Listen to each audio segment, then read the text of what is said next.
wabarakatuh. Hamdan wa syukronillah, sholatan wa salaman ala rasulillah, amma ba'. Halo sobat pendengar, bersama aku di sini Amalia Sandi Al-Zahra. Apa kabar nih semuanya? Insya Allah semuanya terus dalam keadaan baik ya. Aku ingin mengingatkan nih teman-teman, jangan lupa buat bersyukur karena syukurlah yang menjadi landasan kebahagiaan dan mengukir senyuman. Ya gimana? Setuju? Setuju dong pastinya. Walaupun sedang pandemi yang mungkin kalau kata orang-orang tuh serba terbatas. Tapi ingat nih sobat pendengar, kegiatan itu hanya dibatasi, bukan dihentikan. Jadi tidak ada salahnya untuk mendobrak dan membuka dinding lainnya agar mendapat lingkup dalam mengenal diri lebih jauh dan eksplorasi lebih luas. Ngomong-ngomong, aku mau bahas sesuatu yang spesial nih. Bukan sekadar tentang hal yang aku sukai aja, tapi aku sangat interest buat sharing sedikit cerita real yang aku alami sebagai anak rantau. Iya ya, kira-kira ketebak gak dari kata anak rantau itu? Masya Allah, bener banget. Aku kali ini mau menggemakan hal dalam atmosfer pendidikan. Sebelumnya, pendidikan itu apa sih? Pendidikan itu lingkup yang menjadi landasan setiap orang dalam mencapai mimpi atau tujuannya di bidang apapun itu. Dari situ aja kita udah tahu bahwa pendidikan itu penting sekali tentunya. Tidak sekadar soal eksakta, tapi juga bagaimana menjadi manusia. Bagaimana bertingkah laku, berpikir rasional, memecahkan masalah, berinteraksi, improvisasi diri, dan masih banyak lagi. Gak diragukan lagi pentingnya, sesuai dengan firman Allah Quran Surah Al-Mujadalah ayat 11, yang artinya, hai orang-orang beriman, apabila dikatakan kepadamu berlapang-lapanglah dalam majelis, maka lapangkanlah, niscaya Allah akan memberi kelapangan untukmu. Dan apabila dikatakan berdirilah kamu, maka berdirilah, niscaya Allah akan meninggikan orang-orang yang beriman di antaramu dan orang-orang yang diberi ilmu pengetahuan beberapa derajat. Dan Allah Maha mengetahui apa yang kamu kerjakan. Sedikit kilas balik sobat pendengar. Jadi aku ini sudah berani mengaplikasikan kalimat tanda kutip keluar dari zona nyaman. Sejak SMP, aku udah menempuh pendidikan di kota. Ya, sebelumnya aku bersekolah di SD yang ada di dekat kampungku. Jadi, pas aku ke calon SMP ku buat tes penerimaan siswa baru di masa itu, ada hal simpel yang membuatku benar-benar kagum sama sekolah tersebut, yakni mading. Yes, majalah dinding. Aku menemukan momen wah saat melihat mading yang sudah dihias sedemikian rupa itu dengan berbagai wawasan, informasi, atau bahkan info lomba di dalamnya. Aku bacain dari ujung ke ujung saking excitednya. Tidak hanya sampai di situ, aku semakin tercengang ketika di sekolah itu ternyata ada laboratorium dengan segala alatnya, perpustakaan yang nyaman, ekstrakurikuler seperti pramuka, olimpiade, bahkan dengan berbagai nama kegiatan unik yang tidak pernah aku dengar apalagi aku lakukan sebelumnya. Yang aku amati ini kemudian aku ceritakan kepada ibuku yang kebetulan guru SMA di kampungku. Mah, ternyata di sini ada gini-gini loh. Dulu pas aku SD nggak ada tuh. Kalau di tempat mama ngajar gimana sih mah? Ibuku menjawab, kurang lebih benar nak yang kamu bilang. Bahkan beberapa murid mama yang di SMA ini masih belum bisa mengaji. Ya Allah, dari kasus ini sebenarnya mencerminkan apa? Ya, pendidikan Indonesia yang masih belum merata. For your information, sobat pendengar, dari data statistik laman Kementerian dan Kebudayaan Republik Indonesia, total guru di Indonesia untuk tahun ajaran 2019-2020 mencapai 2.698.103 orang.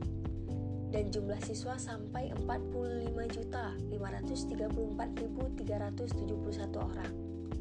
Wah, kalau dilihat dari angkanya sangat tinggi ya. Tapi, berdasarkan data UNESCO dalam Global Education Mentoring, mutu pendidikan di Indonesia menempati peringkat 10 dari 14 negara berkembang. Sedangkan kualitas guru yang berperan penting dalam pendidikan berada di urutan 14 dari 14 negara berkembang di dunia.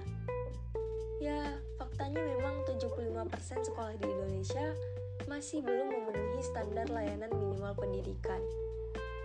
Nah, mengingat betapa pentingnya pendidikan itu, gak usah jauh-jauh deh. Gimana kondisi pendidikan di Indonesia sekarang? Udah sejauh mana? Karena tentunya untuk mencapai target tinggi sebagai tolak ukur baik atau kurangnya kualitas pendidikan, ada banyak tantangan. Untuk segala sesuatu yang berkaitan dengan pemenuhan hajat hidup banyak orang, serba rancangan harusnya, bukan asal-asalan. Dan tidak hanya sampai di situ, rancangan sistem pendidikan yang dimaksud seperti pembuatan kurikulum itu harus diiringi juga dengan memastikan kualitas pendidikan yang didapat oleh setiap pelajar di tingkat manapun dan di bidang apapun itu. Sampai saat ini banyak sekali hal yang harus diperhatikan, entah itu dari segi fasilitas, bahan ajar, kualitas tenaga pendidik, dana, pemerataan, dan sebagainya. Yang pertama, let's talk about kualitas tenaga pendidik. Guru adalah orang yang paling punya andil dalam pembelajaran. Beliau yang berinteraksi langsung dalam proses anak-anak belajar dan tumbuh. Maka dari itu, kompetensi guru harus terus disokong. Guru yang berkualitas akan memperbesar kemungkinan output pelajar yang berkualitas pula. Kemudian, setiap anak kan memiliki hak yang sama tanpa terkecuali atas pendidikan. Tapi kondisinya sekarang, masih tak jarang terjadi kurangnya guru yang dapat mengajar di daerah terpencil.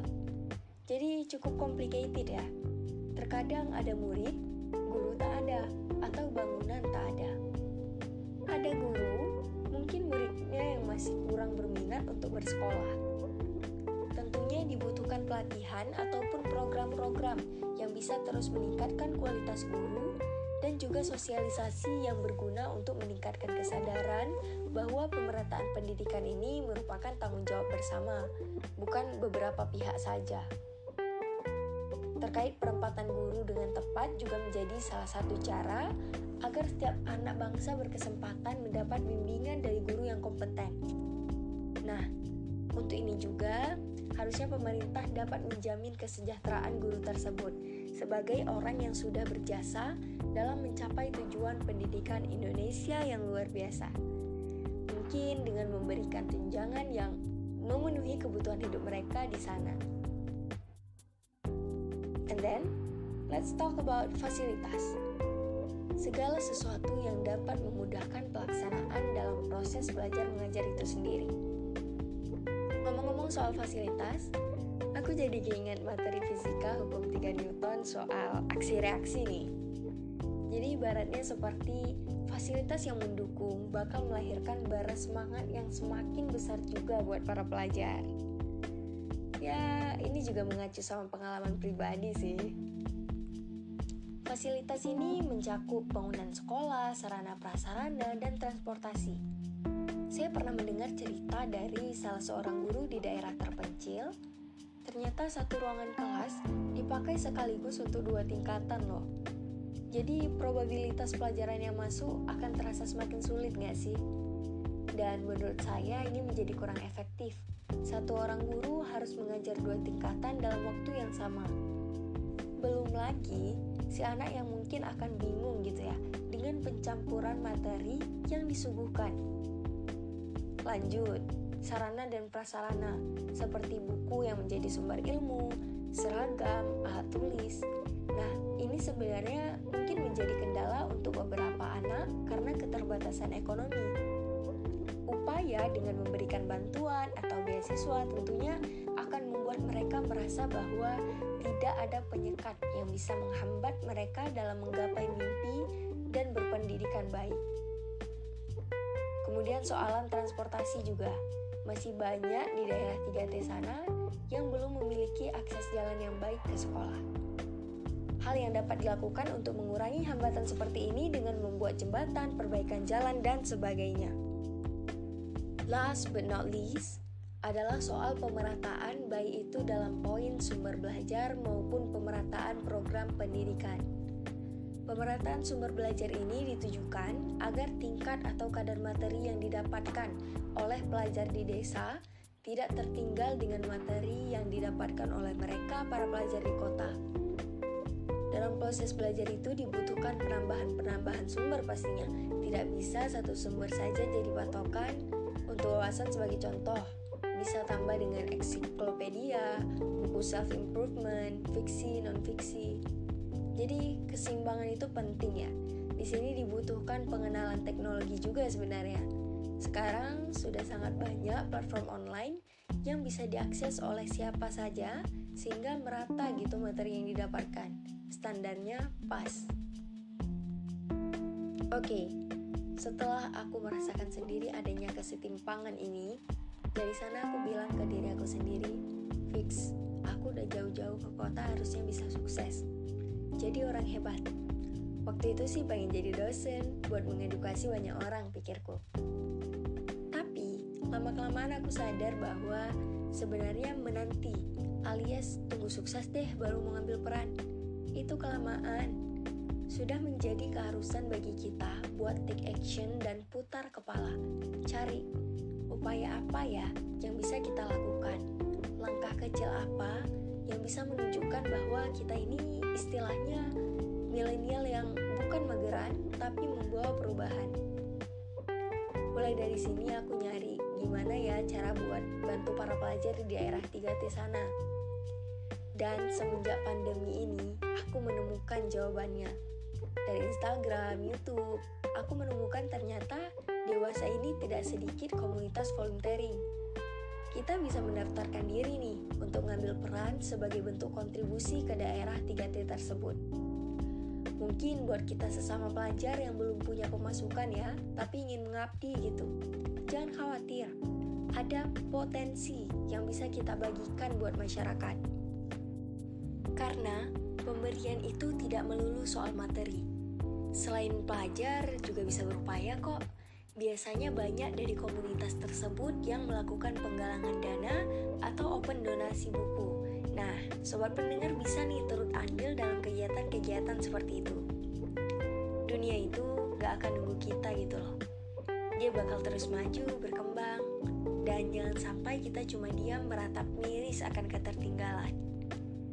Mulai saat itu, saya percaya bahwa satu langkah sederhana tapi dijadikan aksi nyata yang dijalankan akan kalah dengan 1000 pemikiran yang hanya dipendam. Baik sobat pendengar, sayangnya kita sudah sampai di penghujung podcast bersama Amalia. Mari sama-sama kita bergandengan tangan dan memajukan Indonesia. Lebih dan kurangnya saya mohon maaf. Billahi taufiq wal hidayah.